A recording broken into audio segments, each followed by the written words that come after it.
Morning, Art. Nice to see you today. Oh, boy, a little breathless this morning, but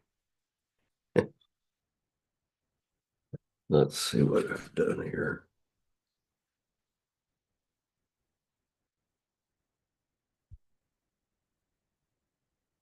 Okay, I'm just fiddling with my sound here.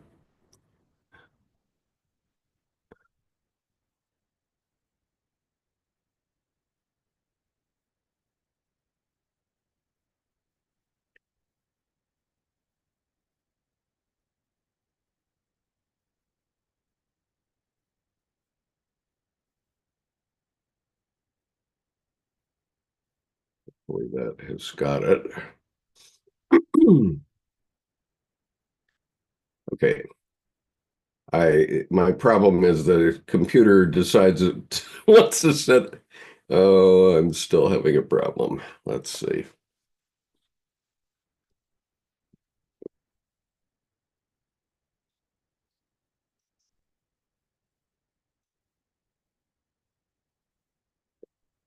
Can you hear me? No.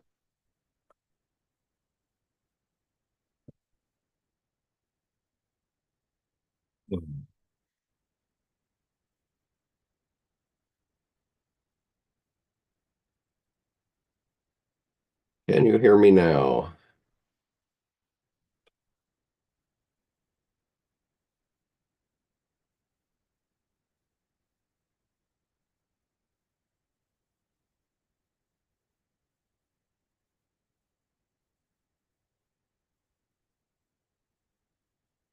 Good morning. Morning. How are you, Jordan? Good. How about yourself? I'm quite No, we both wore plaid today. How funny. uh I'm I'm great except that I'm getting feedback from yeah, I'm getting feedback from my computer, so just a minute. Yeah, I was having a hard time signing in. It kept asking me for the password, and I'm like, no, no, no, no, no. It's like kept backing out. Finally, I signed out, signed back in, and it went right through. Yeah. But something was glitchy.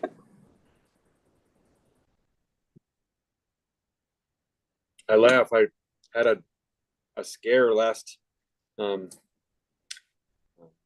last Tuesday. Um, I had ordered a whole cow. I got a big freezer, so now I won't buy steak from the grocery store. It's all Uh-huh.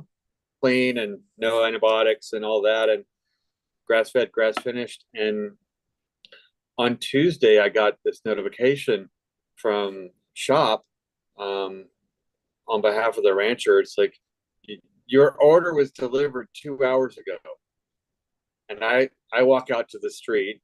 There's nothing, and I call the UPS store to see if somehow some default address got squirrely and put in there. And the owner of the Wendy, the owner of the UPS store, is like, no, nothing here.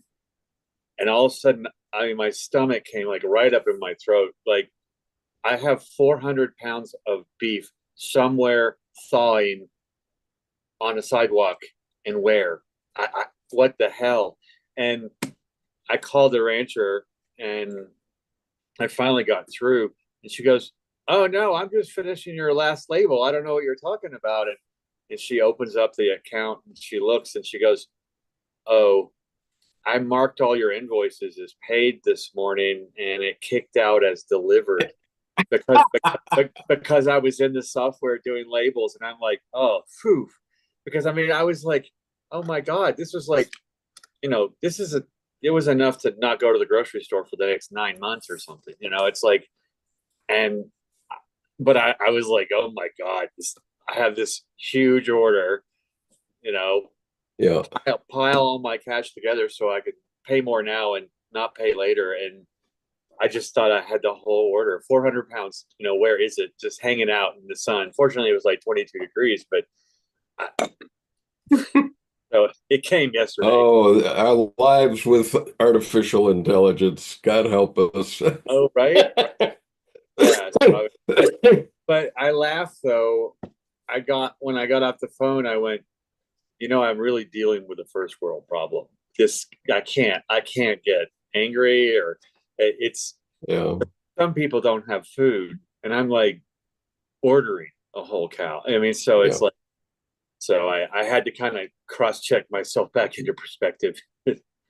So I did get my problem solved apparently. And Kathy commented, nice shirt. I don't know whether she's talking about yours or mine. I think yours is pretty cool too. And actually I have a blue one of this ilk that would almost match. I laugh Uh, because we always have like a monochromatic shirt, and then sometimes the same color, but then now we both wear plaid, and I don't know if I've ever worn plaid on Sunday here, and so I yeah. think a nice synchronicity. So thanks for commenting on Skip's shirt, Kathy. Anyway, okay. Good morning, everyone. We are working on the Carl Jung reading group, Carl Jung depth psychology reading group, and these days we're getting more into the depth psychology rather um, than the Red Book itself. But Yeah. we're reading this book, Jung's Red Book for Our Time, Searching for Soul, under most postmodern conditions. And let's see. Kathy says, Art Skip. Art got lost in the ether. Your shirt skipped before Jordan showed up. Okay. So, Kathy, did uh, did you not receive uh, a work of art from me? Is that the case? If that's the case, I can ship you another one, like not tomorrow, but the day after. Um, Art got lost in the ether. Uh, okay, so I'm hoping you're not talking about what I sent you. But if you are, please tell me that so I can get that resolved. Okay, you did get yours. Okay, great. I was a little worried there. Um, anyway,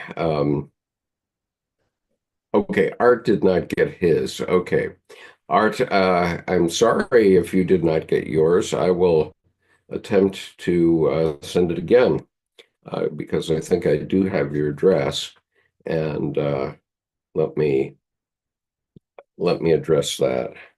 Boy, this has turned out to be a project.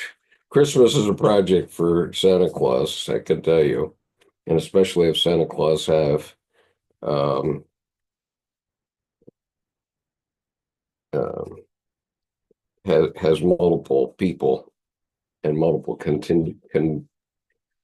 constituencies. Okay, I all saw right. I saw it's funny you say that. Yesterday I saw a meme that says, "Mom, I love Christmas because, well, you and Dad, you get to take a day off, and you get, you don't have to do anything because Santa does all that stuff. I'm glad you guys get so much time off." It's like the mom's like, "Thanks." Yeah, right. Just like, no, just deadpan flat. Just So, thanks. Art, I'll probably send you an email just confirming your address to make sure I have it correctly, have it down correctly. But that won't be until after this session, because today we're talking about how crazy making Nietzsche was. Um, and we are looking at page 299, starting of this book, Jung's Red Book for Our Time. Volume one, there are 5 volumes of this set, and we are looking at the article, the essay entitled This Incandescence Matter, which is by Josephine Evans Secker. And so here's what she says about Nietzsche, and this is really a significant passage here. Um, let's see, I'm going to go to to the paragraph above where we really need to start. I read this paragraph last week, but I'll read it again. All of the above acted as background music to my reading, sometimes muted. Okay, this is the writer of the essays explanation of what was going on for her when she was reading the Red Book. All of the above acted as background music to my reading, sometimes muted, sometimes assertive, resounding on my particular wavelengths. What follows is more significant and pressing. The matter of incandescence. From the very beginning of the Liber Novus, that's the Red Book, we are challenged by experiences of ultimacy, trajectories into depth and height. We are introduced to the overwhelming in Jung's statement in 1957, reflecting on the years during which he dared faithfully to elaborate to the limit the inner images, what had burst forth from the unconscious and flooded me like an enigmatic stream and threatened to break me. He was swamped with excess and, with some trepidation, even questioned his own sanity, admitting to Mircea Eliade that as a psychiatrist, he was worried that he was risking a schizophrenia as he attended to dreams and visions that came to me, quote, came to me from the subsoil of the collective unconscious. He described having been, quote, hit, unquote, by a, quote, stream of lava, unquote. Nevertheless, he chose to persist, to deepen and validate his discoveries. Okay, so we're talking about depth psychology. We're talking about the inner world of one man, Carl Jung. And Carl Jung, as he was a made psychiatrist at the time that he was dealing with the Red Book images, and he had already been practicing for about a decade. And so he knew what he was into. Now, the problem for most of us, we average people, because I'm not a Jungian analyst and I never have claimed to be, and Jordan is not, we also get images like this. Okay. And I've even asserted it sometimes that these images are what writers are trying to get back to when they claim they have writer's block. Now, for me, I don't think that writer's block should be a thing, because for me personally, my ability to deal with my own mind, I can drop into that unconscious arena anytime I want to. And I do frequently. I mean, now I'm doing it with painting, as most of you know, but the first time it really hit me was about 30 years ago now, 31 years ago, when I got hit with this stream that I thought I was writing a novel. That's what I thought I was doing. And I did not realize that what I was doing was basically doing what Jung was doing in the Black Books. I recognize it now. I recognize that from the time that I first saw the Red Book come out. But, and I said to myself in 2009, when it came out, after my novel had been in my drawer for 16 years, I said, wow, if this can happen to Carl Jung, then it's okay if it happens to me, because he was the leading psychologist, psychiatrist of the 20th century. And so that helped me quite a lot. By that time, I had already been reading Jungian work for about 20 years. And by 2009, I had had a number of visions and of various kinds, many of which are documented on this YouTube channel, so I'm not going to repeat them here. But the point is that we're looking at the time when Jung is first experiencing these things and trying to make sense of them himself, okay, as a made psychiatrist. Now, all of us in the general community here, I think most of us are not made psychoanalysts or psychiatrists. Um, we don't know that these things can happen.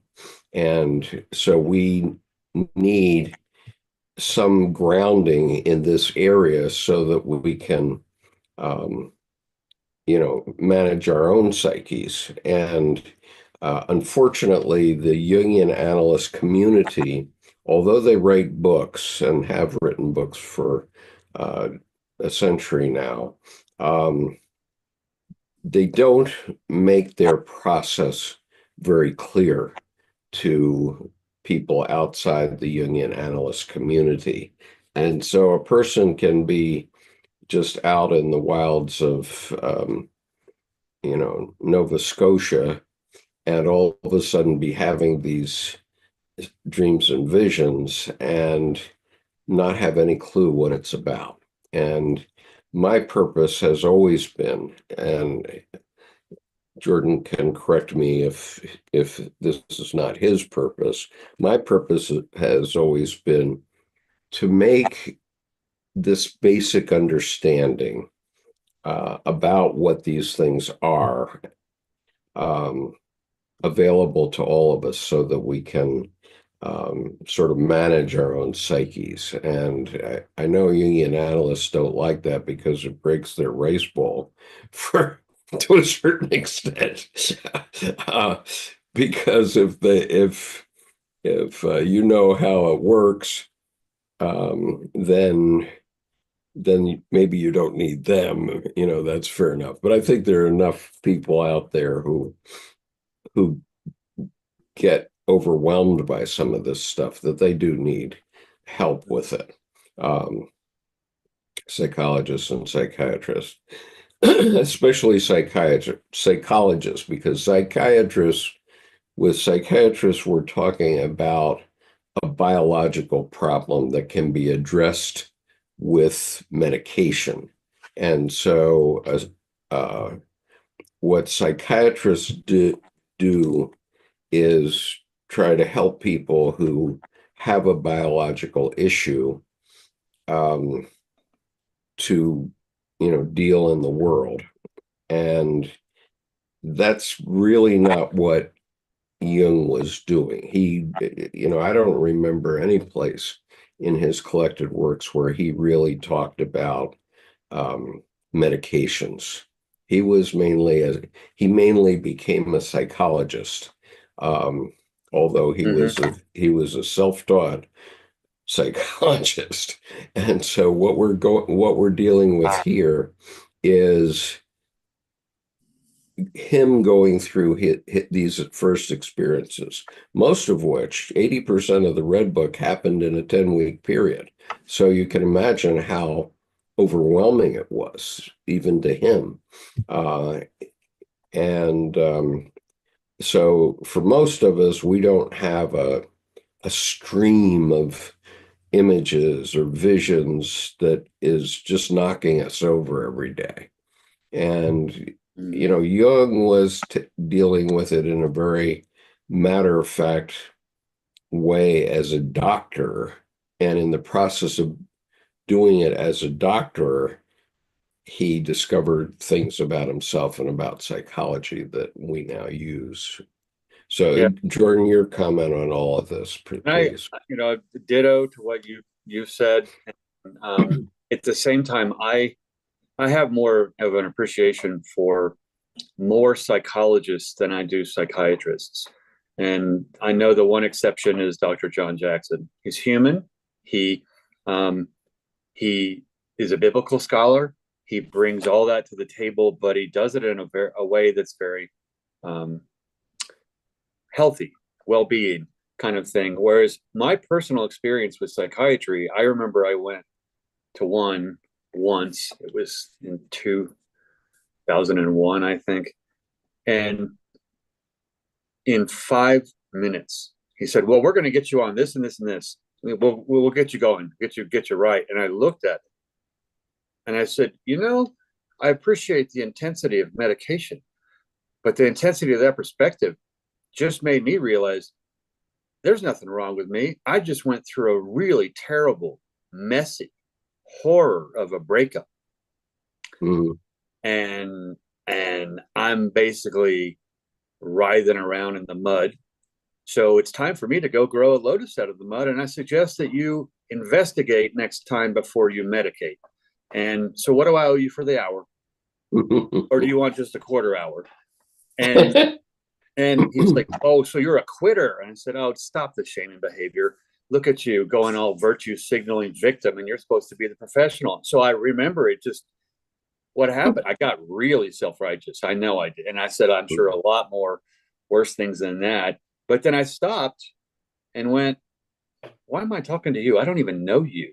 And so all of a sudden what happened is I was drowning, but something about just walking into that room and him then saying, we're going to give you this and this. And I went, and then he went, well, you should take those medications. I'm a professional. I said, look, do you drug deer before you hunt them?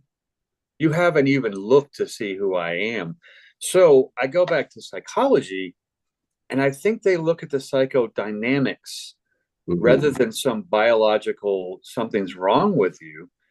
And then lately, the second psychiatrist I respect, Dr. Georgia Eid, she did a study with a fellow psychiatrist, and they put this group of, I think, 12 or 13 long-term schizophrenics on a carnivore diet.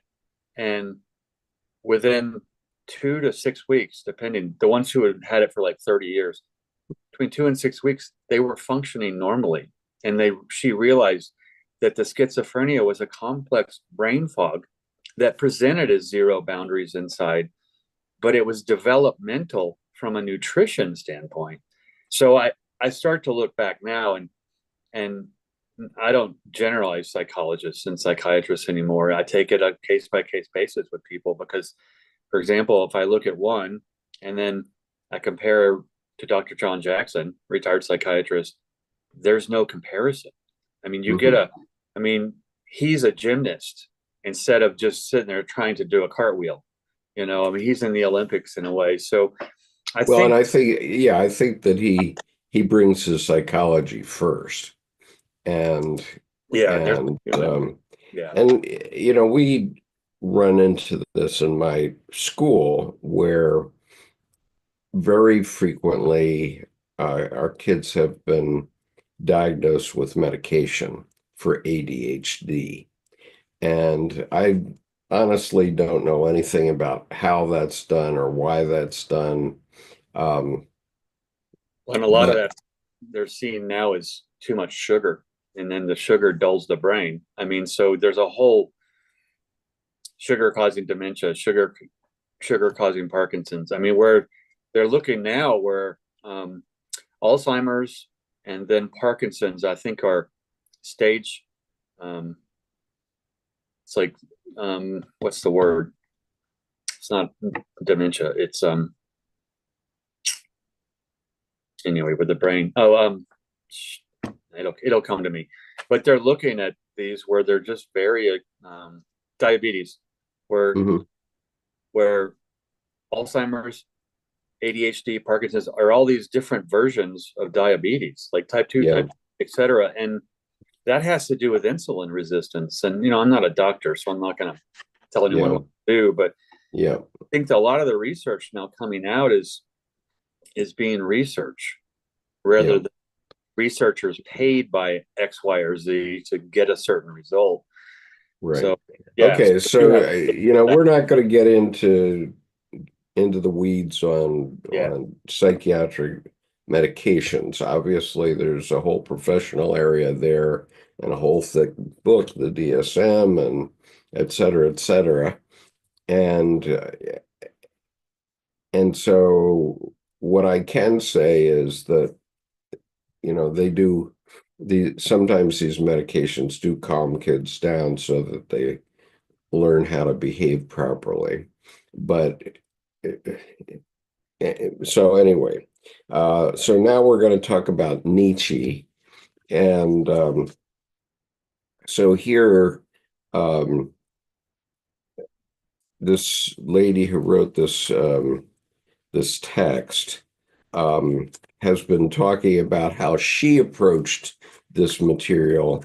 And I think she must be at least a Jungian analyst and to be in here, Miss Evett Secker. And so she's in this paragraph that I've just read. She's talking about how she reacted to the Red Book with her experience. And so now I'm going to go into Nietzsche. Okay, this brought to his mind Nietzsche's problem, who, he felt, finally escaped the anguish of inner tension and oppositions by surrendering to madness. Now, that's an important um, sentence that deserves attention in this next paragraph. So, all of Jungian psychology, as well as all of Tibetan Buddhism, certainly, and all of Taoism with the yin and yang, are all about the opposites. And and understanding the opposites and understanding how to behave in the face of the opposites. I mean, we're in our current affairs tomorrow, we're going to see a sort of spring back to a different type of government based on the idea of opposites. We'll see how that goes. A lot of people think it'll go well right now. And so hang on to your hats, everybody, because I need to be persuaded on that one. but Nietzsche was aware of the opposites. And when I read Nietzsche, I felt I felt sort of crazy too, because the way Nietzsche writes is ooh, like this, up and down. You feel like you're at sea and you're going up and down waves all the time, the way he writes. And so for him, uh, he just never got control of these oppositions that exist in the psyche. And yet that's where I mean, it's Jung's dictum that all psychic energy comes from the opposites. Okay. And so we need to learn how to manage those. And most of us do learn that as we grow up. And uh, it's a parent's job to help children understand where the boundaries are. And we're going to have a president who doesn't know where the boundaries are, or resists where the boundaries are, and boundaries that have been developed in civilization for thousands of years in some cases. And so we're going to see how it goes to transgress those boundaries. And we'll have to watch and see. It's interesting you brought up the kind of seasickness piece with Nietzsche. And it's interesting you say that because I hadn't thought about it this way. But when the first Nietzsche I read was Thus Spake Zarathustra. And I was just right at home immediately. But that was when I was doing my oil paintings, which were chthonic and depthful and dark in color. And yeah, Zarathustra doesn't do it so much. It's not such a big problem in reading Zarathustra, but it is a problem in reading other things. No, right. And so as I got to other things too, I was even more and more at home, the more seasicky he got. But then I started doing my watercolors, which were more daytime, more architectural, more light. And I remember kind of throwing up a little bit in my throat. And now I hadn't thought about it, but I'm like, whoa. And what's interesting is seasickness is typically the cochlea in the ear being fooled that you've drunk poison or you've been poisoned. So that's why you try to throw up, because what happens is what your eyes are telling you and what your telemetry and your ears are telling you are so different. Your mind thinks you've been poisoned because you're so incoherent. So then, but I remember reading. So when you said that, I never thought about the difference that I had to put him down, and I could only read it when I just kind of, I didn't even notice then. I only read it comfortably when I was working on my oil paintings. Hmm. And then when I was Well, switching to yeah, and take it. so Nietzsche sort of became, at the beginning of the 20th century, Nietzsche's work was out there. And I would argue that it's one of the primary reasons that the the religious attitude of many people um, went away. Okay, and we lost the strength of the churches, because up until that time, I mean, we in Americans had a Puritan ethic, and so everything was supposed to be this way and no other way. And there was an apocryphal story that one of my great grandfathers never saw his wife naked in their lifetime, never saw her completely naked. And, he saw some parts of her, obviously, because I'm here, but he may not even have seen them. He may have only felt them. And and so people were quite different and had been brought up on sort of a rigid sort of plan in the United States and in our Puritan ethic. But Nietzsche started to transgress boundaries and show that there were transgressions to boundaries, and so things started to fall apart. The center can't hold. This is one of the things that E. Cummings brought up uh, in his poem, that this, the people's attitudes about specific things were flaking apart. And so now we do have to live in a society, in a world that all things are floating up and down. Before they were rigid, but they were rigid by countries, so we could pretty much tell how we needed to deal with the Chinese or the Japanese or what have you. But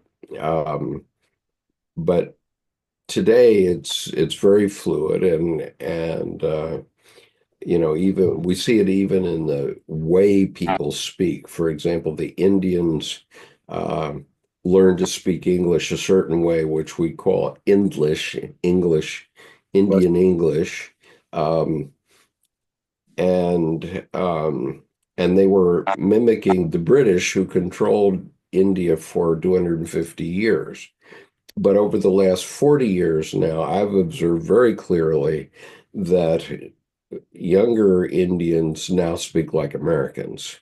And very rarely you can hear a lilt of the old Indian English background language. But mostly, if you see social networking or what have you, um, from Indian sources, they'll sound like Americans. And my son-in-law and my grandchildren, who are Korean American, um, you can't tell that they're not just plain vanilla Americans. Mm-hmm. They could easily be from any part of the country. They don't even have a regional accent per se. Um, Yeah, and it's funny growing up. I remember because I was so steeped in the martial arts. I could tell Taiwanese, Cantonese, Vietnamese, Korean, Japanese, Chinese. I mean, even just from their English. I mean, with my eyes closed. And then you start to notice the physical differences. yeah, And it's interesting now. Um, Many of my Asian friends, I'm like, you have less of an accent than I do. It's like, yeah. and I'm like Midwest. I don't have zero accent, but it's just kind of vanilla. Sure. you Yeah, know, plain vanilla. and And I it's not think mine is more or less that. yeah, and I think yeah, you and I both think it's most people I can kind of tell where they're from. I mean, Yeah. it's in a way that's cool, but I also know lately a lot of those signatures disappear Yeah. from So the point is, we don't want to talk about language too much, but the point is that Nietzsche came along at a time at the end of the 19th century where this process, which was happening before Nietzsche, was only just beginning. And he was noticing it and he was writing about it, but he couldn't get his arms around it. And ultimately, he ended up being put in an insane asylum. People thought he was insane, and yet, um, the Germans in the first half of the 20th century, um, sort of followed Nietzsche into a couple of wars, right? yeah. and and and so that finally got resolved, but oh my God, I mean it's all related to this. Well, And it, and so anyway, the her point here is that Nietzsche himself never got control of it. He became insane. yeah, and Yeah. I think that's important. We stopped on this one sentence because escape the anguish of inner tension and oppositions by surrendering to madness. Then Nietzsche is kind of a foot on both sides, Yeah. whereas James Joyce hops back and forth easily, and Yep. his daughter drowns in it. Yep. Where That's because right. Jung analyzing James Joyce's daughter for James Joyce, um, he said, "Oh, it's very simple. She where the depths you so easily swim in, she drowns." And Right. or some I'm paraphrasing, but Nietzsche seems to be um, feet on the earth and head in the unconscious, where James Joyce had, I'd switch it to a foot on both sides, Right. easily navigating the coast. And then his daughter was all the way over and drowning because she was probably trying to model her dad, who she wasn't. And Right. And so if you read Ulysses, take Ulysses as an example, yeah, which not Jung's, it's Joyce's novel that took him many years. And it was banned in the United States. It was initially uh, forbidden to be read in the United States.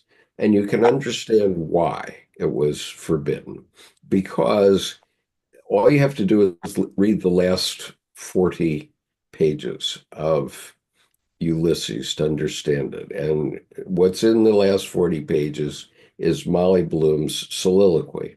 Okay, now Molly Bloom is a woman, and and Joyce putting himself in the character of Molly Bloom and writing her character, um, reveals a lot of things that a lot of Puritans wouldn't want to be revealed. But and her husband's soliloquy also, which is earlier in the book, but it's really Molly Bloom's soliloquy that sort of essentializes why the book was banned. Um, because we were coming out of a country where my great grandfather never saw his wife without clothes on, uh, you know, and quite a and now and understanding what that's about. And I can tell you, I can essentialize it with one way, uh, which was done by Edward Edinger. Uh, Mother Nature is imperious. And Joyce was simply being frank about what Mother Nature did to the sexuality of these two Irish characters in the beginning of the 20th century, Molly Bloom and her husband. Um, And so he was simply expressing out what's really there, and that's Mother Nature, rather than trying to hide it. Okay, as my Pennsylvania Dutch ancestors would have done, they hide things, and for them, buttons are too prideful, right? Yeah, exactly. And so, um, or let's put it this way, hiding the fact that we human beings are animals. Okay, in effect, Yeah. that's what society had done over many, many years. Okay, and um, so this sentence is the fact that Nietzsche has his foot in both worlds, and he doesn't know how to deal with it. Okay, But Jung comes along and says, "Oh, he wasn't crazy. He was just um, dealing with the opposites." And if he had listened to this video, for example, which we're now creating, he probably would have been fine. But we're 100 years later, more than 100 years later, and so he didn't have that. So I'm going to begin again. I This think brought too, to his, yeah, go ahead. really quickly, I think what came to me just now is that it feels like he got stuck molting, but molting long form in a full like seasonal passage in public instead of molting into a painting or molting into a doodle or molting into Right. writing. Where I think what's interesting is I hadn't thought about this before, but the whole, you know, he cracked. I don't think so. I think, it's a snake shedding his skin, but I think he kind of got caught with his psychological pants down and went through all this instead of in private with some kind of discretion. It was so intense that he couldn't handle it. And in a way, not Well, as a and mind you, there's a lot about Nietzsche's sister who was a prude and right. who got him put in the insane asylum Yeah. So you too. get shame and behavior from Right, someone who's afraid of nature, and then he's nature incarnate. So she's going to run indoors and batten down the hatches, and he right. must be the scary wolf at the door. Um, so I think what's interesting here is then Jung disparaging. We'll get there, but it's interesting to me. I think he got caught with his pants down, and then in a molt, not engaged in an art or a profession in such a way that anyone around him would kind of get terrified too if she cried fire. Um, and then Yeah. it's interesting because then I Well, start to, society wasn't ready to change, and she was part of society, and yeah, and which is very, he came along at a time when he saw things, and that's what all his writing is about, yeah, and that's what all this reading it goes with, whoa, whoa, whoa, whoa, whoa, up and down, and it's almost crazy making to read Nietzsche because he's covering all the opposites. He does write all the opposites into his yeah. books, He's kind of and she's kind of meat and potatoes political, and he's gourmet, and so they're at odds, but it's not right and wrong. It's yeah, yeah. and so So that's that's to me that's the essence of the problem with reading Nietzsche. I mean, everybody should read Nietzsche, but with the understanding that what he's doing is for a society that doesn't see it, he's showing both sides of every issue.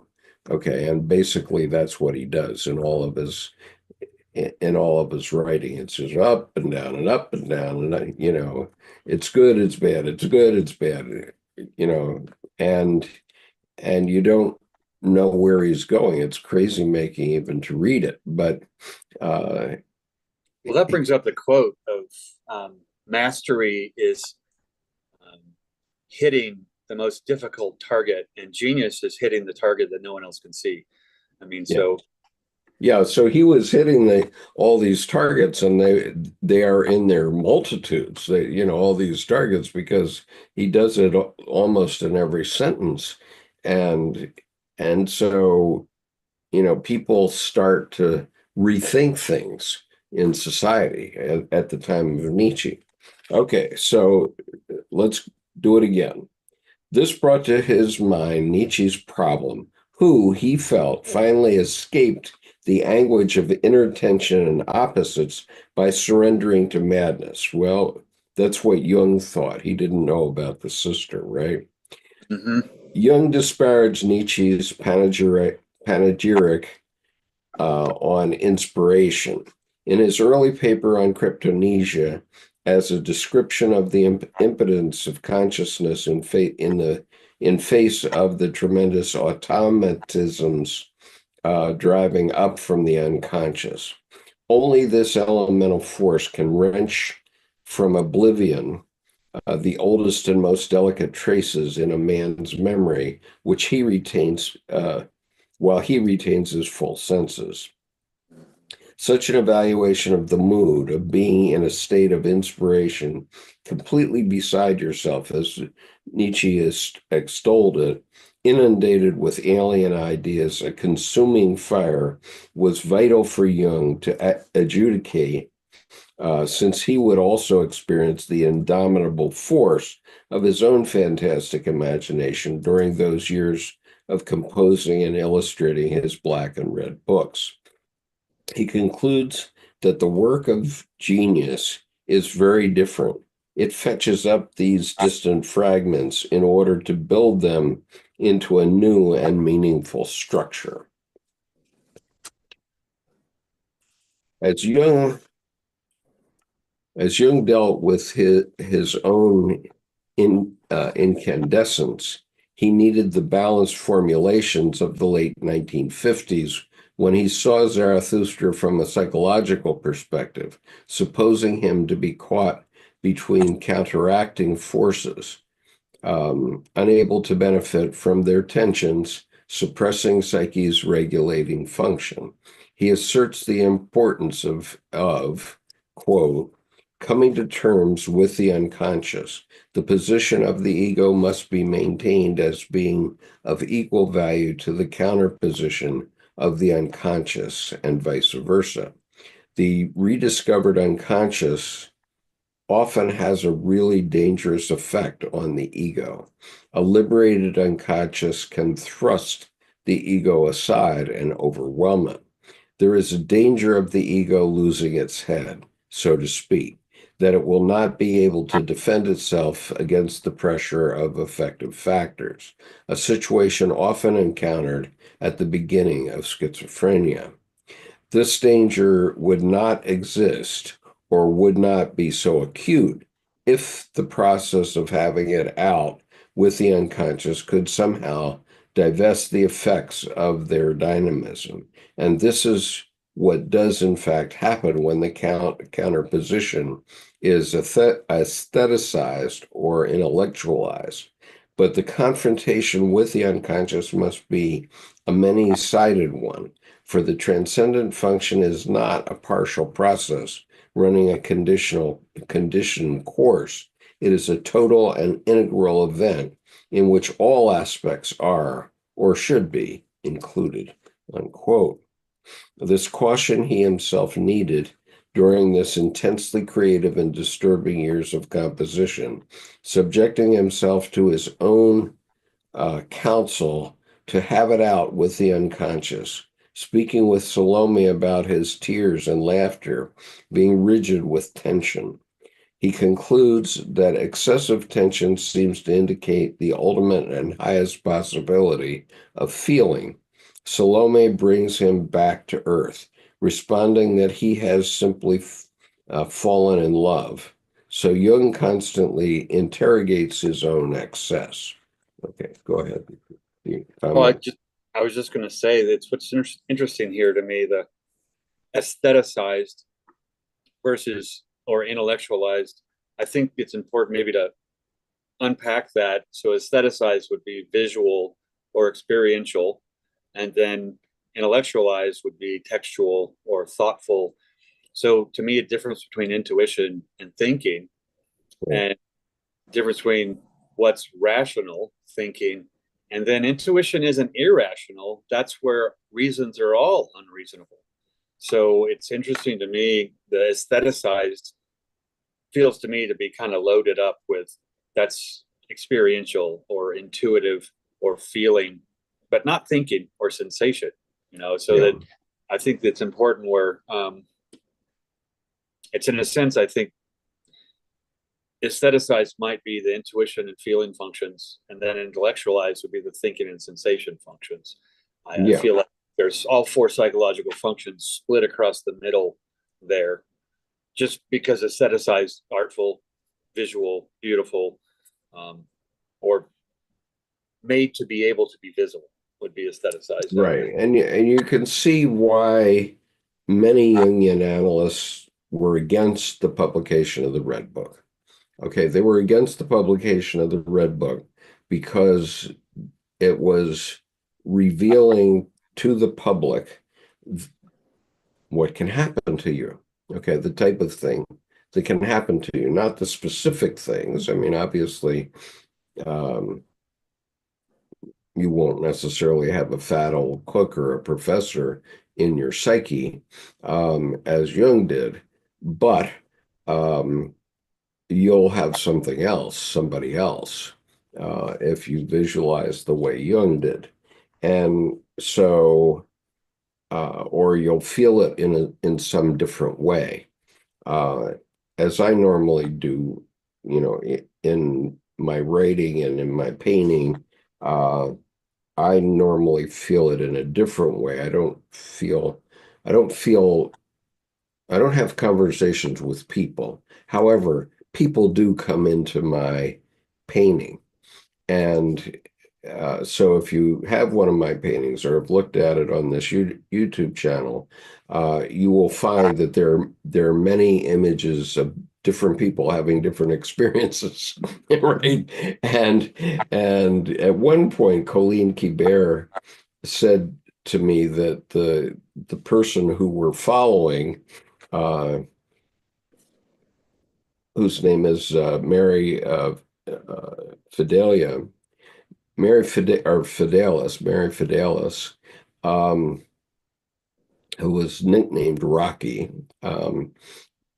and after the movie Rocky, by the way, but Mary and Emil Nolde before her, they in many cases they were saying that you should rule the images of animals and people out, so you try to avoid them. And I disagree with that. Okay, I fundamentally disagree with that. I believe that in my paintings, at least, and I can't speak for yours or anybody else's. In my paintings, they are a feature of my paintings, and yes, they are people that are in my unconscious. The people or animals that are in my unconscious, and you can clearly see them in my paintings if you look for them. Yeah, I completely agree. And what's with what you're saying there, and honestly, because Colleen is fond of saying, God help the artist with a gimmick, and I couldn't buy that more, because there's a superficial piece, but I do notice that if I don't see faces, I mean, days, weeks, years later, not necessarily right at the time, because I'm not trying to make them. If I don't see those faces emerging, then whatever I drew or painted is contrived and unnatural, because I see faces. well, not necessarily. Well, I but in mean, my paintings, I'll look at it and I'm like, oh, I was not warmed up. I was holding back. I was not stretched out. I wasn't fluid. Because I'll see faces in the tile on my bathroom floor. I'll see faces in bushes and sure. trees. And if I don't see the faces in my artwork, and when I say contrived, it probably is the wrong word, because what I've realized, it's too much art in my head, delineation, graphic, even if it makes no sense and it's more expressionistic, it just doesn't feel nature. or natural. And Hmm. and then there are times when I'm like, oh, I see no faces. It's sculptural. But then again, it's a snapshot, too photographic, kind of dead. So it's Right. interesting. Like when you get the painting Well, you saw. if we take Jackson Pollock as an example, Jackson, uh, in his drip paintings, Yeah, was not trying to put any image into his paintings at all. and at all. And I don't, I've never seen an image in a Jackson Pollock painting. Okay, I've never Yeah, seen one. However, what I do know is that there's something else. Okay, there's something that I haven't gotten to the bottom of yet, but there is what Jackson Pollock did was touch people at a very deep level. It did not and does not require you to create an image around it. It does right. not require an image. And so when I walked into the gallery at the Boston Museum of Art, where number 31 was hanging, and all of a sudden broke into weeping uncontrollably for 10 minutes. I couldn't get control of myself, and I did not know why. Um, Jackson Pollock communicated after death to my unconscious without passing either one of our conscious minds, because obviously he did not know that I was alive in 1954 when he painted it, or when he died. He didn't know me at all, and I never met him, and he had been dead for whatever, 40 years before this event happened. And yet when I saw his painting, he connected. Boom. Okay. And so you can think about, I do know that there are people who go to a museum and they can start weeping in a museum, and that rarely happens to me. And my theory is that, okay, they're telling you how they saw this specific thing that they're showing you, whether it's a figure or a house or a scene, an Ansel Adams photograph, what have you. Um, they're telling you about a specific thing, okay? And if I haven't had that experience, I don't necessarily connect with it as a thing, okay? But when an abstract artist, if I connect with an abstract painting, oh my God, then I don't have to get my mind around whether I think this depicted uh, a train going across a horizon correctly or not. I don't have to think about that Right. at all. Okay. Um, and so, and we have cameras for that now. Okay. So we don't, we all carry pretty heavy, strong cameras in our iPhones these days. And so Yeah. if you want to paint, if you want an image of something that you really like, you can take a picture of it and boom, you can have it for life. That doesn't mean that it touches you for your lifetime. Okay. Right. It doesn't. But if an artist connects with you, okay. I mean, there's a particular image that Caravaggio painted of a horse that's been killed in a battle. And it's quite a gruesome painting that he painted. And it's not a beautiful painting. And I mean, it's beautiful in one way. But it touched me at the abstract level. It didn't touch me because, wow, I really want to have a photograph of that terrible image in my pocket. It it touched me at a very gruesome level, a deep level, because it was so gruesome, and it said so much about the horrors of war in the time of Caravaggio and so on. Um, so I didn't have to think of, I don't have to, and that image sticks in my mind, not because I have to know anything about what Caravaggio saw or was trying to depict, but because he gave such a powerful statement about all these different aspects of it. Um, and and so it sticks with me. And so it is no doubt great art, no doubt. Okay. Even though I really hate the image. I mean, I hate the image, and so I respond to it emotionally.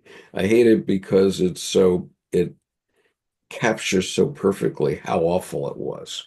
And usually we want to uh, sublimate awful things in our lives. We sublimate them. Okay, so um, when you go into the grocery store and buy meat, it's in nice packages and it tells you how much it weighs and how much it costs and so on. But you don't have to see the horror of what now we call a packing house. I mean, we've even sublimated the word, so it's a packing house now, not a slaughterhouse. Right. And so that's how we protect ourselves from these awful things that are actually around us all the time, is we sublimate them so we don't have to think about them. But in the case of that particular image, I cannot sublimate it. It is there and I have to deal with it. Um, Yeah, what's and been seen can't be unseen. yeah, I cannot unsee it. And um, so anyway, that you have to have this experience in your own right. But in any case, um, there is a tension of, what can we deal with in our lives and what can we not deal with in our lives. I mean, you just bought a cow, 400-pound cow. Okay. And but you didn't have to slaughter it. You didn't have to butcher it. Nothing, none of that. And you probably didn't even think of those things until I'm mentioning it to you now. Actually, Okay. I thought about all of that, and um, that was actually part of my vetting process of which local-ish rancher I was going to buy from, and part of it was the quality of the people and the quality, not so much of their herd, but of the care and attention. Where these are people, and so their animals are cared for, and because I had a small conflict with, well, this is healthy, um, but is this cruel? And then, and I stopped and went, well, no, I don't have to hunt for my food. So I'm paying someone to quote unquote hunt, in that sense, grow. But so bringing it up now, um, I just had to let that be a rock in the river and just keep doing this little spin because there was no rationalizing anything. And I realized too, I'm not going to go virtue signaling victim on, oh, I Yeah, want to and save the world and do the right thing. What I want to do is be as healthy as possible. And I know what's happened to my body and my mind in the last year. And, right. And sublimation is a self-defense. I yeah, mean, if we had to think of all those things, then it would be crazy making, right? And the reason we do sublimate it is because it was crazy making in the time of our ancestors. Pretty awful, okay? And and so we have sublimated it so that we don't have to deal with it, okay? right. Or we can protect the children or what have you. And Well, so, yeah, I go ahead. remember in the martial arts, I remember I said one day someone popped something off and I said, well, porn and gore and horror movies are for the weak. And my instructor said, are you sure? And I looked over and said, well, maybe that was a little too judgy. We'll see. It only took about 10 years. And then I remember saying, oh, I was no longer starstruck by any of that stuff because I'd already been through the horrors and the hells, betrayals and all this. And I realized, oh, it was both sublimated and I wasn't starstruck by it anymore. So in a sense, it was documentaryville. But the sublimation piece too is, I think we can't stay at 9,200 RPM all the time. You Yeah. go into those places, but you also pull your head out of, the adrenaline and the horror and the hells, but you do it by keeping on going. If Right. you find yourself in hell, act like you own the place, keep going. Well, and there are things like Paul Simon's song about Mrs. Robinson, okay, in the movie The Graduate, right, where uh, the affair, the Robinsons' affair, has to be hidden in the cupboard with the cupcakes, and whatever you do, you have to hide it from the kids, right? Right. and and so he was exactly addressing these issues exactly, and so these things are part of our world, and so why do people like to gossip about somebody's affair? Well, they like to gossip about somebody's affair so they won't feel bad about their own, right? Yeah, and people Because who exactly when you find people too who are really shaming behavior to other people, always looking to blame, well, they're usually just confessing that they don't like themselves very much and they're trying to not do their own work. yeah, I think when you can right, listen more deeply, you you don't act like people are mirrors for your trash. And I think that's important because then there's proper compassion and empathy that then develops over time. And what 3 words, the Rabbi Lord Jonathan Sachs, um, rest in peace. He right, said dignity and difference. yeah, And me individually, culturally, societally, um, the ability to not just hold two thoughts. That's two ivory tower intellectual. I think the ability for two people who are completely opposite to not go to war, that they're able to coexist and learn from each other is quite an advanced feature of people who have, probably been through hell mhm, and, but they grew a lotus out of the mud and that's then they right. see that in other people. And honestly, then I see some people that they're really, really Well, and part of that explains why, even though um, both Bill Clinton and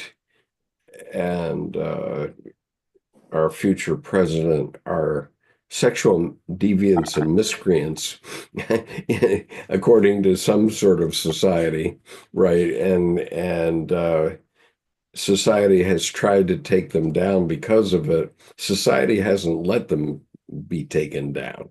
Okay, it's just a certain part of society that wants them taken down because of it. well. And Uh, I remember at the time of the Clinton, um, Monica Lewinsky, that whole thing. Um, I, it was interesting because I was like, how do I get my head out of this? What's been heard can't be unheard. Is it true? Is it false?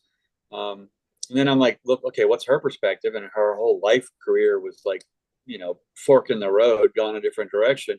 mhm, Um, but the French prime minister at the time, I can't remember who it was. Um, he said, I don't understand what the hubbub is. We would run a campaign on that because it shows we're virile. And right. it's a country of, America is a country of sexual prudes. And I went, well, that's the complete opposite of what I've been experiencing here. But it was interesting because that's when I think for the first time backed out of the flow and was an observer. And instead of making um, petulant judgment calls. And I think when I first said, be fluid, but don't go with the flow, because only dead fish go with the flow. Yeah. And in a sense, woke me back up to, yeah, be careful what you believe. I don't believe everything I think. So in that sense. But like you said, society wouldn't let them be. So, and is that part of bread and circuses? I mean, so. Yep. Okay, so reading on.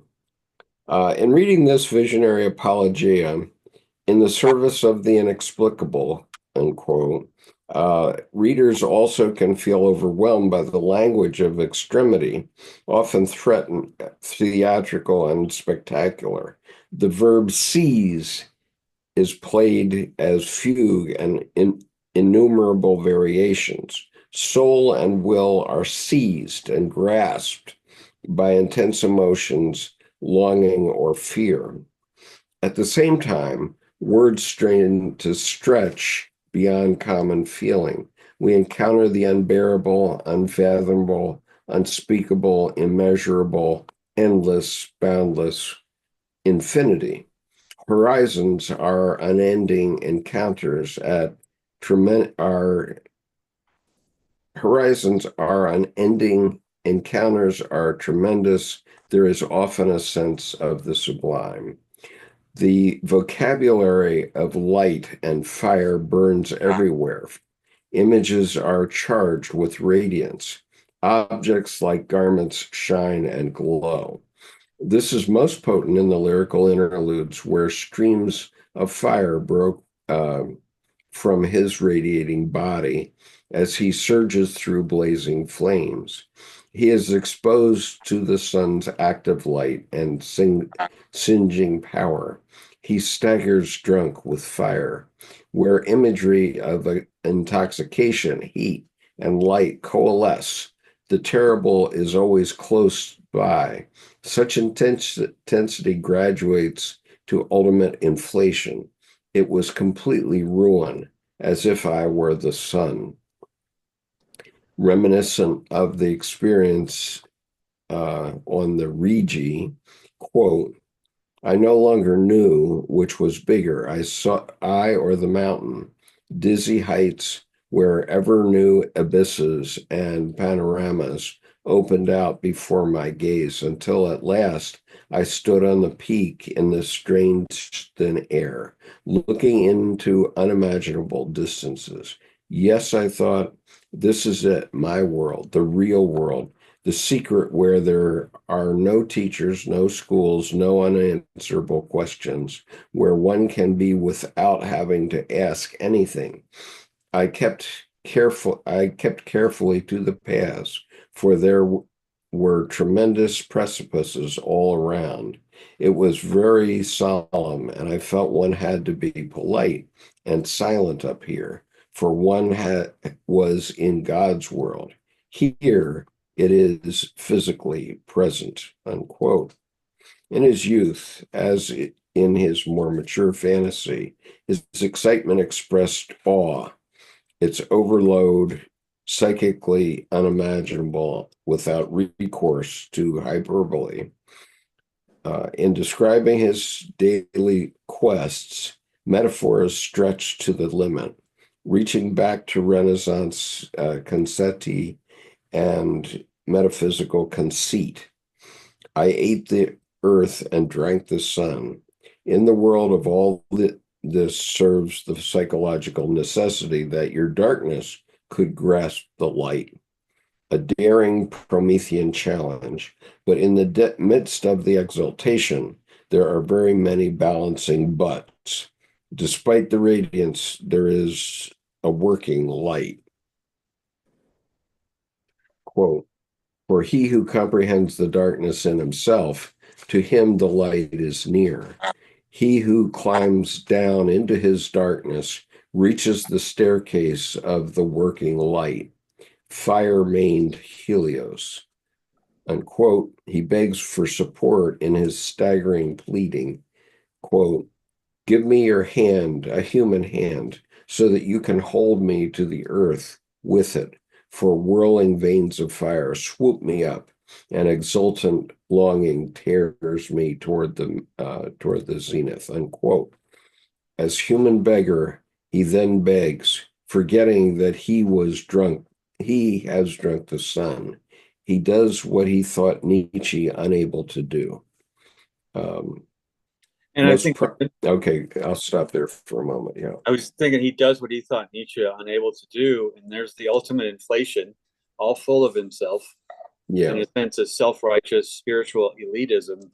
And at the same time, then I have to not really back that up, just the counterpoint of Jung was different than all the other psychiatrists and psychologists. He wanted you to live your own life.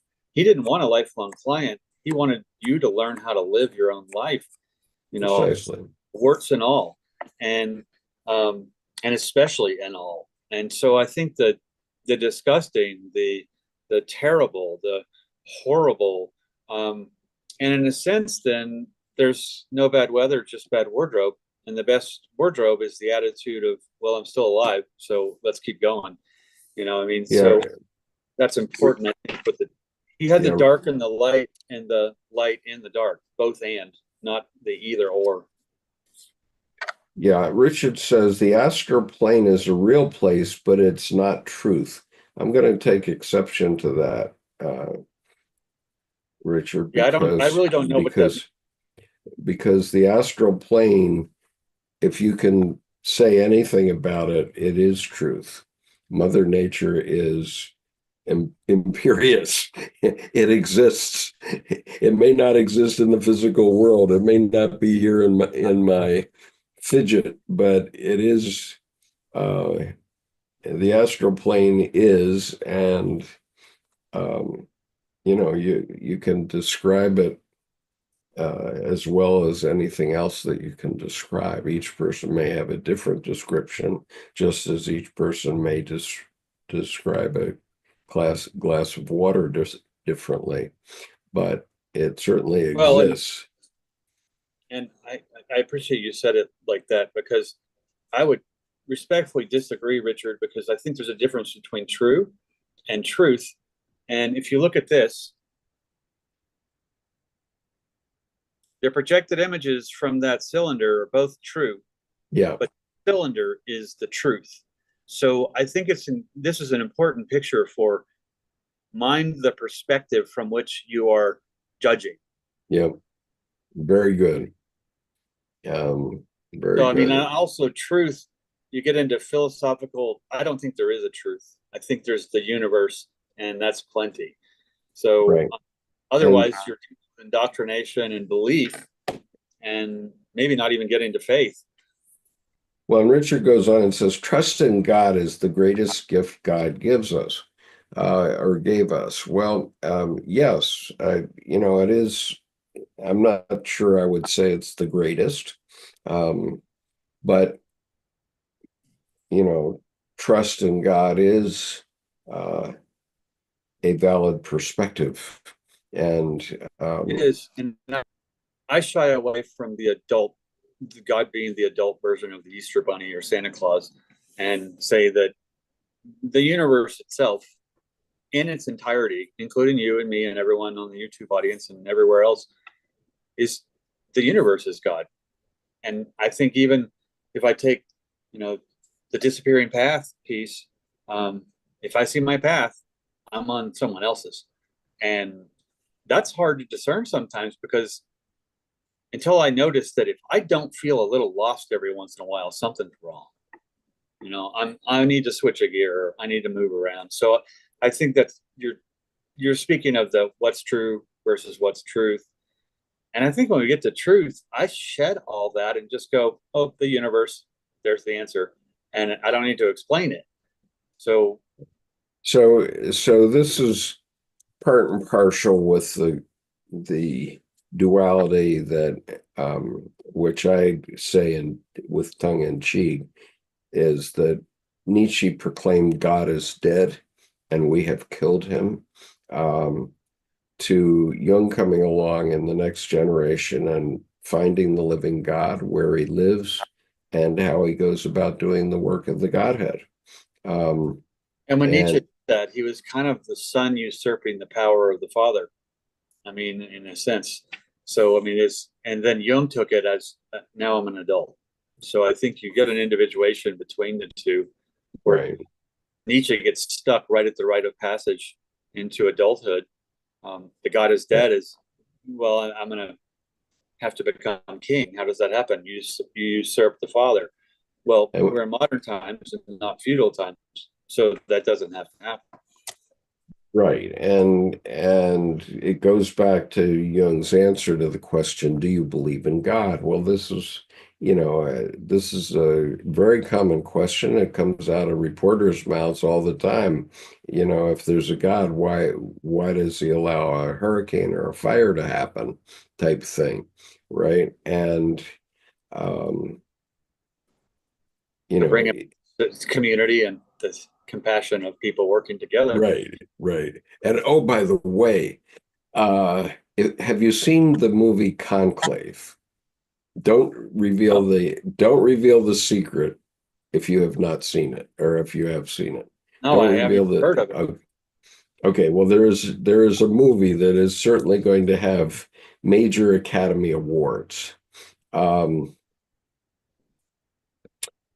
and major Academy Award nominations. I don't know how many it will win, but it's about the death of a pope and the coming of a new pope. And Oh, I think I have seen a clip. Okay. right, and it's got Ralph Fiennes and uh, can't remember the guy's name right now, but in any case, the cardinals in the process of selecting a new pope get themselves really, really seriously wrapped around a crank on the duality level. Okay. On the duality level. And then one of the cardinals offers this comment, which is none of that matters. It only matters what we decide to do now. That's what matters. Right. And and The clip I saw, the little blurb was, "Oh no, not him. You don't want someone who wants that job." That's right, and that's one side of the battle that's going on between the conservatives and the liberals in right. this conclave, and there's it builds up quite well, and there's quite a question about what's right and what's wrong in selecting a pope, but the kernel question is it only matters what we decide to do now. Okay. And um and so and in the past, conclaves have given us John Paul II, and they've given us Pope Francis, and I think most people will concur that at least those two popes were great ones, have been great ones, have been, obviously. And so I urge you to see the movie. It's an amazing movie, and uh, Bishop Barron, I think it's Bishop Richard Barron. He's very famous on YouTube, who makes all these videos on YouTube. He took the position Catholics should not see it, which of course means that everybody's going to go out and want to see Yeah, it. exactly. Yeah, it's all you got to Right, do. Good, any press is good press, and the bad press is the best press. right. Wow, And you respect my work so much that you try to make it look foolish. I mean, that's like, thank you. I can just fire my marketing. yeah, well, surely you're going to want to see it after um, after you see some of the clips that will be shown in the Academy Awards. They won't give up the secret of it, but it is brilliantly done, brilliantly done. Well, and actually, it's kind of apropos you pulled that line. It only matters what we do now. Right. Because when we were talking about writer's block earlier, and in people, getting lost in substance abuse, trying to re-achieve that same euphoric creative time they had before. I mean, I went through all that, but I realized at one point I don't need to ever recreate anything. A rerun is a gimmick. And also, I can't ever do that again because that was then, now is now. So you just keep working. And then inspiration comes while you're working, whenever it does, but not, oh, I'm not going to step out unless I have a brilliant idea. If I think I have a brilliant idea, I'm so full of it. I mean, it's like, no, you just got to work, and you don't work for other people. You work literally from your own Well, nature. in fairness, I didn't agree with this as a music fan, but Bob Dylan is exactly right, which is why should he play any of his old songs in concert? He's already recorded them. Right. So, Yeah. so he, you Don't come know, here. Go listen to them at home. Now we're doing something different. yeah. And so I understand that, but I went to his concert wanting to hear the old tunes. you Yeah. know, and so when I went to his concert and didn't understand a single word, couldn't hear it because it was in a baseball stadium with terrible acoustics. I couldn't recognize a thing that came out of his mouth that whole evening. Well, when I And saw him in Lubbock, it was an indoor venue, relatively small theater. I mean, it's not New York; it's Lubbock, Texas, and it was in on the university campus. So, I mean, there may be 2,000 people, maybe 1,500. I mean, it's small, and and it was unintelligible then. And it was that's all acoustically engineered and produced. And I remember going, now I know even less what he was trying to say. And but years later, I went, that was kind of him. I got him on that day, and I don't know if he was altered or tired, or did he have the flu? I don't know, but yeah, well, as a I mean, different. I have to admit that I was shocked when he was awarded the Nobel Prize for Literature. But I now have a book with all of his lyrics, and I have to acknowledge that he's every bit as impressive as any poet or novelist, okay, in terms of what he achieved as a literary matter. So I agree with him. The only thing I would hope is that one day someone will get smart enough to um, nominate Paul Simon for a Nobel Prize in literature, because I think Paul Simon's oeuvre is every bit as good as and I think mostly better than Bob Dylan. So Well, and I um, think they both come out of left field, which is important yeah, because precisely, they do. they're usually well, for example, if you listen to The Sound of Silence.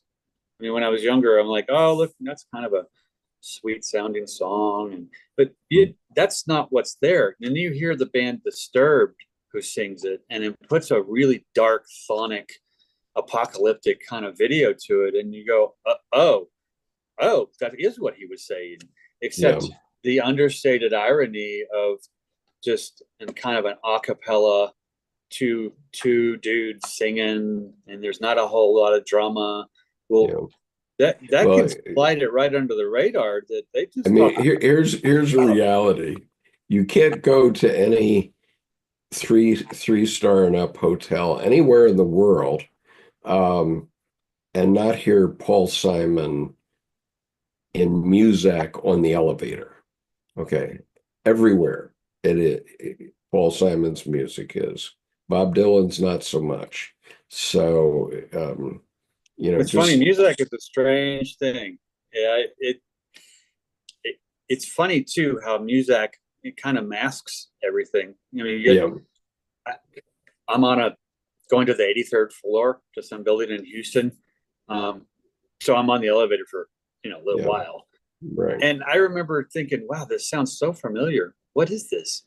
What? And it was, quaint flutes and violins. And I finally Yeah. realized it was Motley Crue. She's got looks that kill. Heavy metal songs. It's been dumbed down to this flutes and violins, but it was so cutesy. But then Yeah. when you hear like Paul Simon, all of a sudden you go, oh, I can't unremember this because Right. it made music. And so also, if you want to have a test, just put the words woman fighter pilot into the search engine on YouTube, and you will invariably, within 5 tries, you will see a video with the Paul Simon backup. Okay, without fail, women fighter pilots. Right? I'm just giving you, this is how ubiquitous Paul Simon's work is. Okay, going on. Mixed with Wachowski. So yeah. Um, so reading back one sentence, he does what he thought Nietzsche unable to do. Um, Most prominent is the language of intoxication, yearning, longing, astonishment, exultation. Jung's fallible eye is repeatedly enraptured and bewitched. One adjusts to the scale, even in its most manifest overkill. Jung's surrender to his visionary experiences is qualitatively different from his diagnosis of Nietzsche's account of his state of inspiration.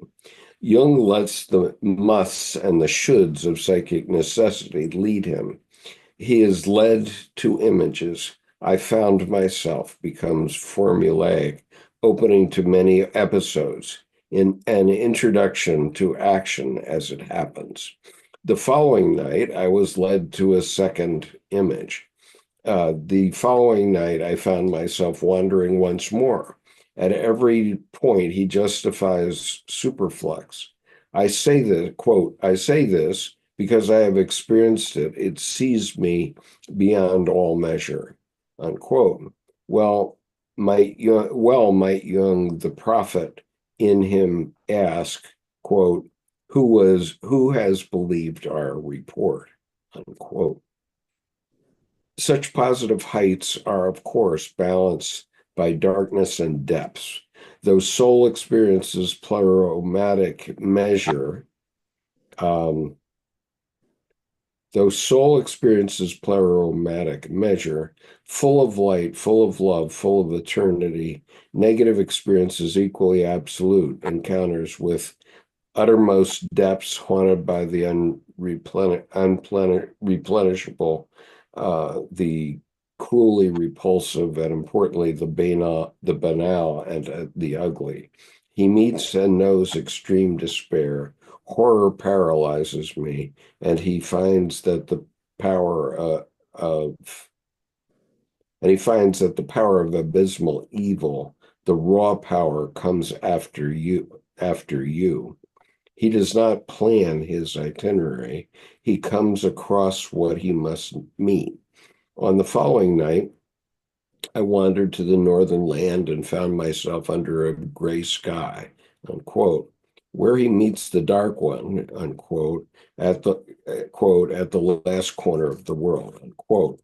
Here, soul is challenged, quote, why did you want to comprehend the darkness? But you had to, or else it would have seized you. Happy the man who anticipates this grasp, unquote.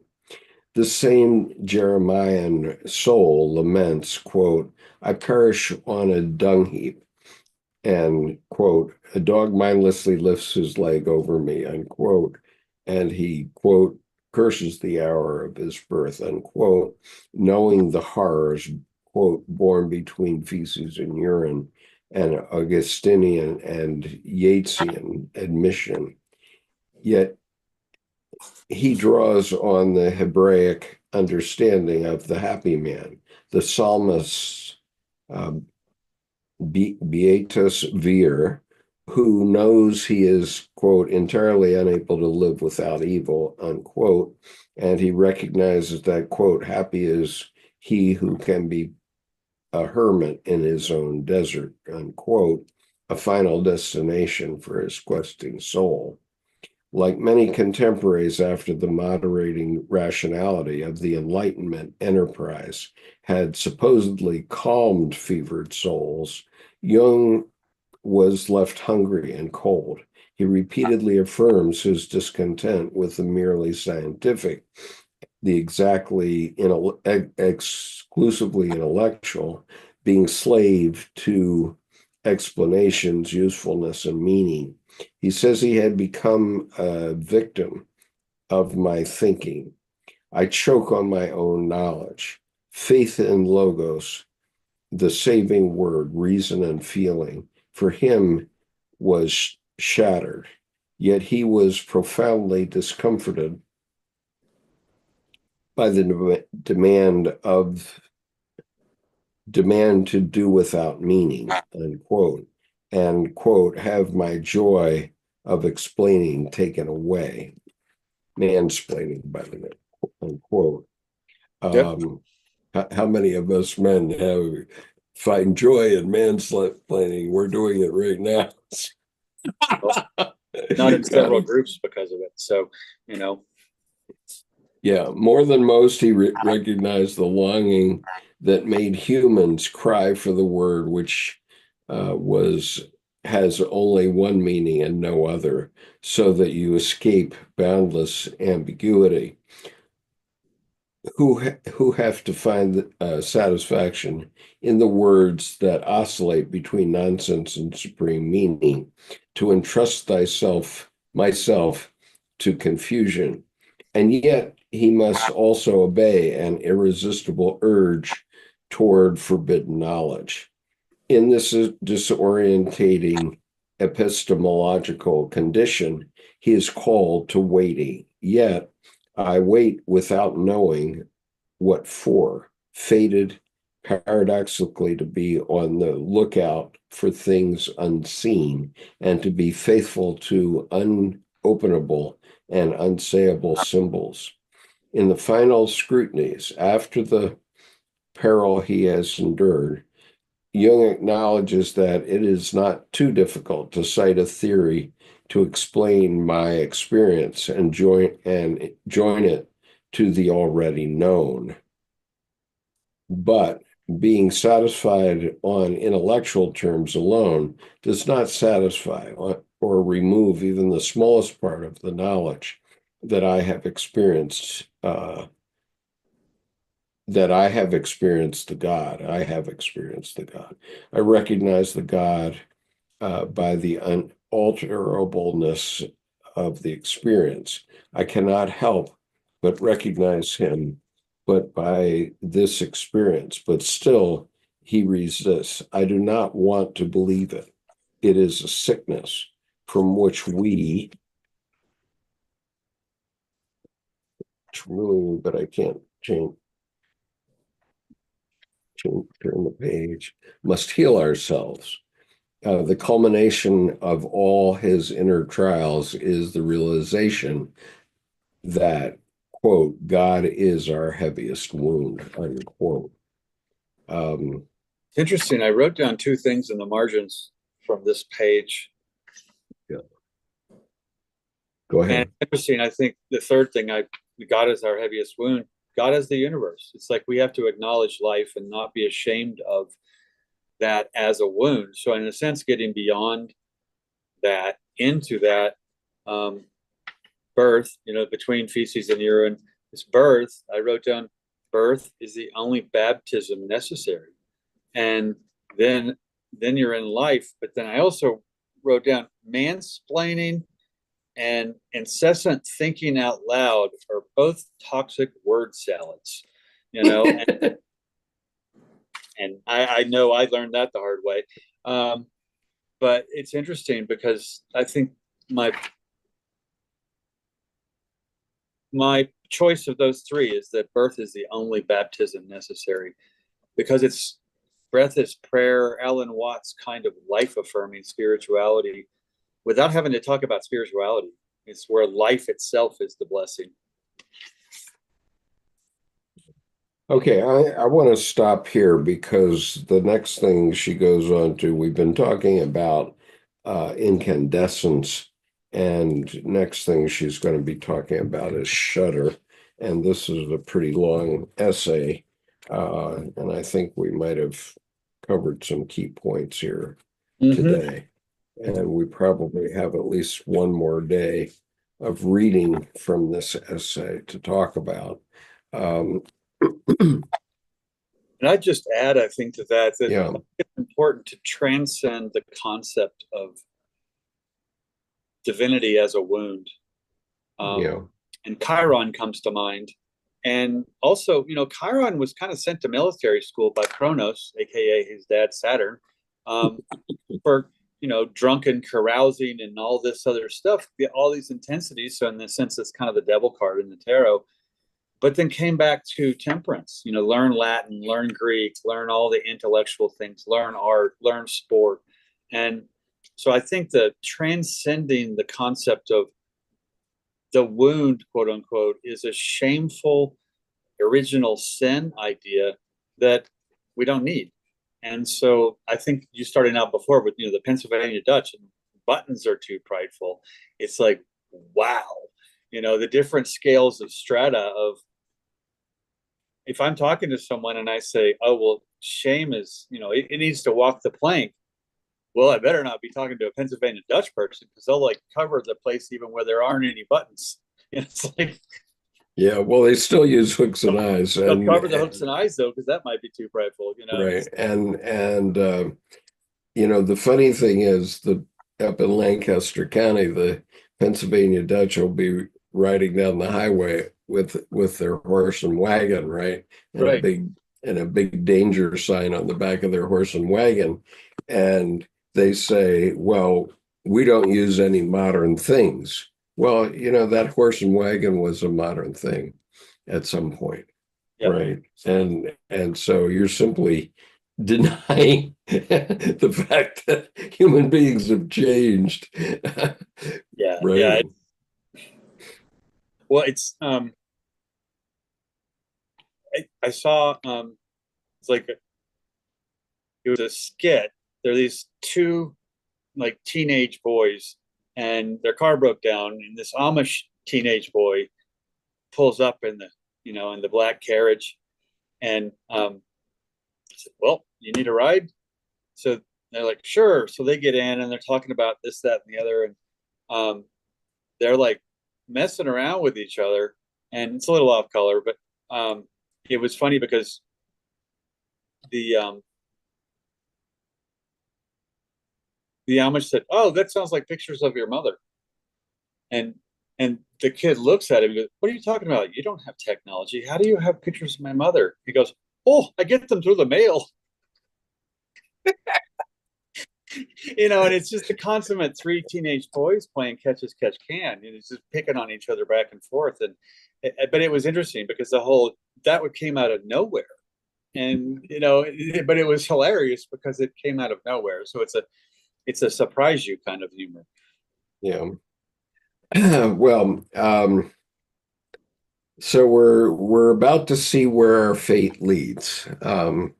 And so everybody should buckle up because there's indications on the news that our new president will be issuing dozens of executive orders tomorrow. And so many things may change. And I am very doubtful that he will reduce grocery prices or prices on anything for that matter. He will increase the take for the billionaires. And both of those seem evident.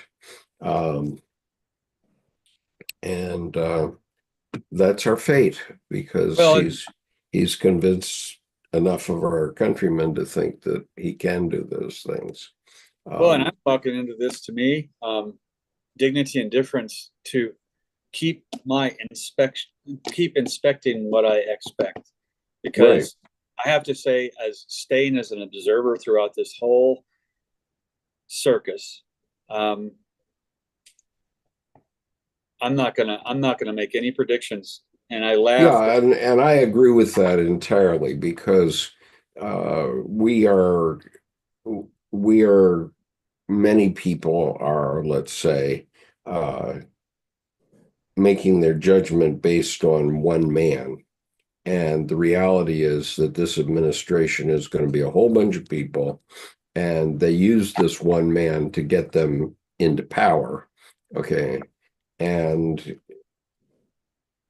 and, you know, we'll find out soon enough whether the people who got themselves into power on the back of this one man. Well, and I'm not going to tell anyone to follow me, but I'm probably for the first time in my life going to do a lot more looking before leaping, because I think Yeah, what's interesting is there is a gear shift of indoctrination present, where a lot of people don't want to give up on things because they'll feel duped. And I think the thing is, no, no amount of explanation can convince a fool. And so I want to make sure that I look at, basically, personally, what have I been doing that's foolish? And what have I been supporting that's foolish? And is there something new? And in a sense, I'm going to sit back and go, well, when with big change, a lot of people resist just because of change. And this is what's, I think, good about the U.S., democracy, or constitutional republic, however we want to describe it. Um, every 4 years, we do this, mhm, and we're still here. yeah, So, the world is, oh, the sky is falling, Chicken Little, the sky is falling. As my grandmother said, don't worry, the world's always going to end tomorrow, but tomorrow never comes. You better do something about it now. yeah, And she goes, and right now you should really go out there and mow that lawn. So it's like, it's like, yeah. stop. Well, I do want to make one prophecy. I'm going to make one prophecy. And it's based on Project 2025. And many of you may not have focused on all the terms of Project 25, but I'll um, enlighten you. Okay. One of the terms in Project 2025 is that every person, and currently it's only men, who reaches 18 um, has to earn an MOS in addition to registering. Okay, registering for the draft. We're not saying it's a draft, but you're going to have an MOS. That's what it says. And so what that means is, yes, there is a draft, because you can't become a rifleman uh, in the Marine Corps without serving through a basic training and an advanced infantry training. You can't be, you can't have a rifleman MOS. So there's nothing, no MOS that you can get without actually putting on a uniform. And for those who don't, As it currently stands. for those who don't know, the acronym MOS. Yes, okay, fair enough. It is military occupational specialty. In other words, it's a definition of a job that you Right. can do in the military. So not only do they want to know that you're an 18-year-old male that's breathing, they want to know what you can do. Okay, so that they can categorize you into the military more quickly. And Uh, the current statistic that 73% of males aged 17 to 22 would be disqualified from military service due to health or mental issues. well, it's not quite that simple, because um, most MOSs require a high school diploma. The Marine Corps only accepts people with a high school diploma, and therefore 27% of the population is all we can get. Right? All, because the rest, 73%, either don't have a high school diploma or some other key feature. They don't have the knowledge or the IQ to handle it or what have you. But the Marine Corps is the only service that um, has no recruiting problem. Okay. Marine Corps fills its recruiting every year without fail. Okay. And that is still true. And so the Marine Corps is the most demanding in terms of signing somebody up. And yet it has no recruiting problem. Um, and so the fact that they are doing this says to me that they're planning to have a war. There's going to be a war. And and very likely the enemy will be Iran, is what I guess. And and the reason that I think that is because there's already pretty much of a war in the Middle East, that's been going back and forth, and we haven't been calling it a war. We've been calling it, you know, Al Qaeda, or what is it?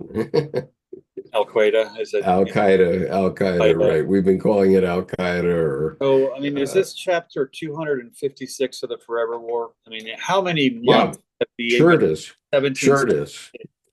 I mean, there's always something. And I think what's interesting Right. is Well, I mean, but I'm not predicting the always something. Okay, there's always something.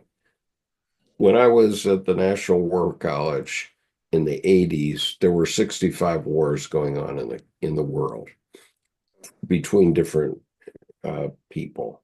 so what you're But saying, this is then going to be the one that's now currently in the headlines. I mean, it's well, I mean, this is going to be one that's going to be a big deal, and it's going to that's require, well, it's going to require more people. That's the point I'm making about this provision in Project 2025. Now, that what remains to be seen is whether the Congress will pass a law that says that. Okay. yeah, Whether because it's only in the planning now, and I think they would need Congress to change the register for the draft requirement so that you have to get an MOS.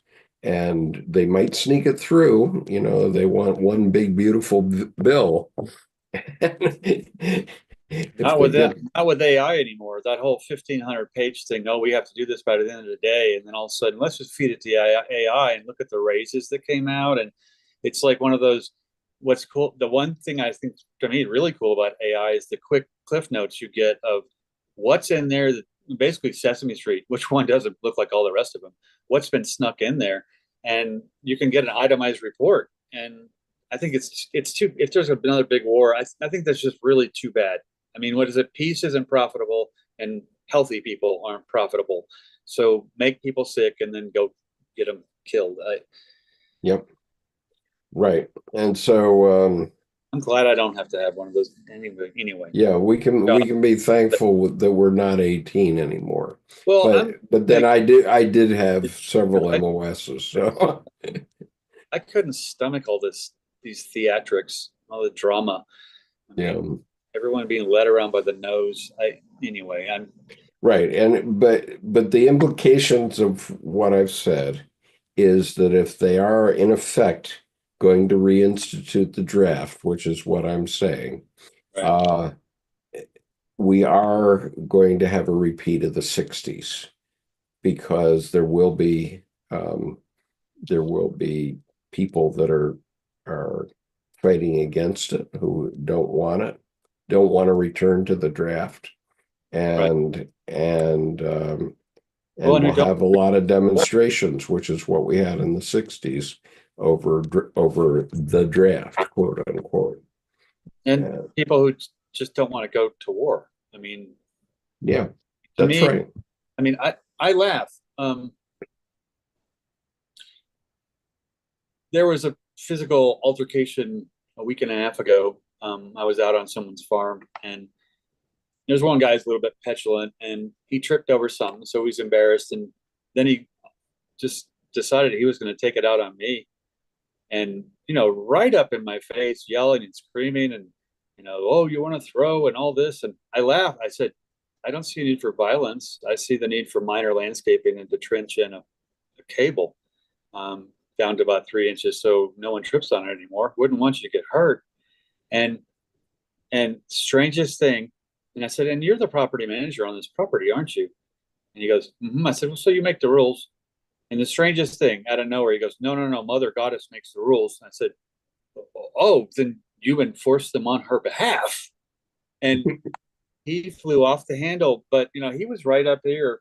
And then of course he flew off the handle and just walked away, cussing and screaming. But I just turned around to the other person. They said, you didn't do anything. You left your hands down. You left your guard down. I'm like, I was just trying not to take away his bicycle for 6 weeks. I have to ground the old man because he's a little boy, but the thing is, no violence occurred because I didn't allow any contempt. And so at that point, I think there's kind of a little calculus there about you don't have to attend every fight you're invited to. That's right. Well, yeah. So, just be very cautious, everyone. Yeah. And mark my words. In effect, we're going to have a draft because recruiting isn't working for most of the armed services. And why they want to build up the armed services, one cannot guess. Okay. But if I were to guess, I would say it's Iran that they want to do something. It's a beautiful country. I mean, Yep. culturally, architecturally, historically. Right. And they'll figure that many Americans want that because people are still angry about the 400 days back in Jimmy Carter's time. And Saddam Hussein wasn't enough. I mean, it's like my dad was over there right before Desert Storm teaching. And I remember he got home 2 days before all that went down. And he was talking to a professor in the back of a car. And there were all these billboards, every so many blocks in Saddam Hussein's big portrait. And my dad made the comment, he goes, yeah, it'd be a shame not to have this many portraits when you're so photogenic. And the professor said, yeah, it's 1991, but it feels more like 1984. So it's interesting about, I think. So Kathy asks, what would you recommend we do? Well, we have to all take our own counsel. Okay. I'm only trying to give people a little head start on what I think is going to happen because maybe the resistors of, global war, which, what did you call it? Liquid war. People who resist the idea of liquid war can get into action sooner to, and not wait until it's already too late. Oh, and that's the thing. I think look for the triggers, look for what are you being distracted from versus what's actually important.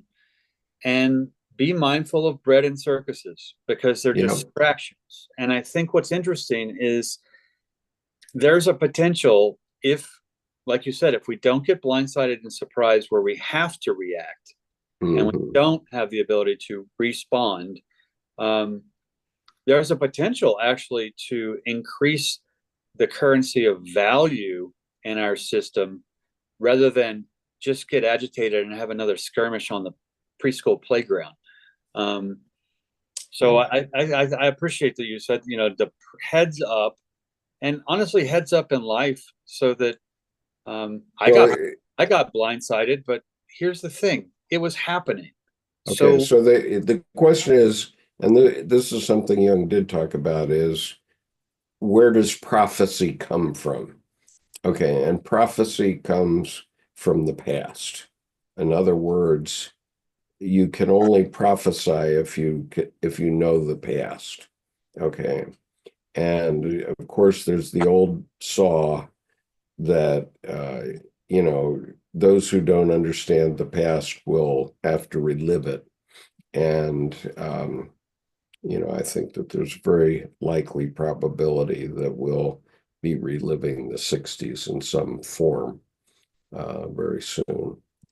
Well, and I'd suggest to people to protect yourself from the power of suggestion, because Yeah, I've in the last 6 months, I don't know if I've ever said this more times, but when someone has said something and they start really going off on something, and I'll stop and I'll put my hand up and I'll go, I don't believe you, period. Well, what's interesting is when you get that strange look and they're like, well, why? And I said, because you're lying. Now, here's the thing. If I like you and you say one thing and mean another, maybe I'll call you ironic. But if I don't like you and you say one thing and mean another, I'm going to call you a liar. And yeah, it's interesting because then they back up and it comes to light that they were fully embellishing. And I'm like, why lie about things you don't need to? It was fine as a simple, natural, you could have shared that in 6 words. And I would have gone, wow, that's really cool. But, now once upon a time, chapter, fairy tale, wow, is this ever going to end? I mean, so I think it's important, I think, to fall out a solution. And what's the precipitate and what's the, instead of true and true perspective, what's the truth of that visual cylinder? Don't yeah. So the answer to Kathy's thing is the same answer that a Buddhist monk would give you, which is be awake, right?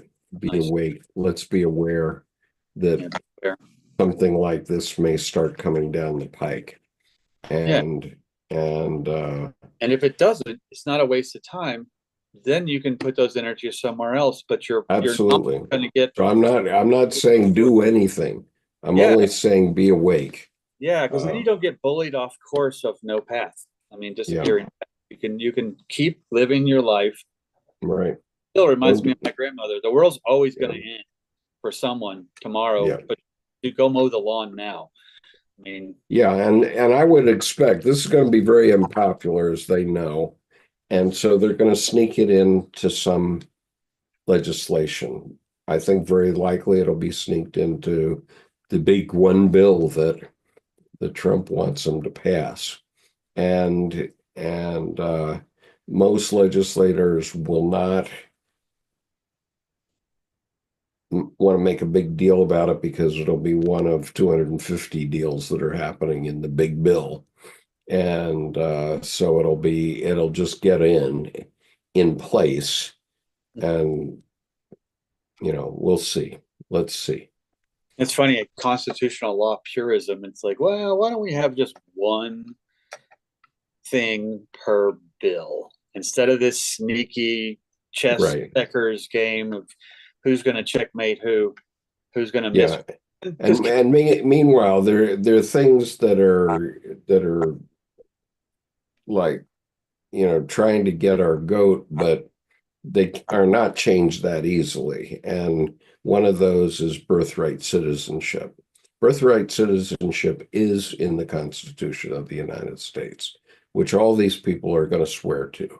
Okay, tomorrow, or soon. And so if we follow the Constitution, the only way you're going to change it is with 3/4 of everybody going along with it. yeah, Okay. no one just announced that something is now there in the Constitution. That doesn't work. I mean, Yeah. And so, um, unless they're planning something that does not follow the Constitution, and I've sworn an oath to the Constitution 7 times in my lifetime, and I meant it every time I did it. And so, I won't be very happy if they're trying to do that, right? I think a lot of people won't be.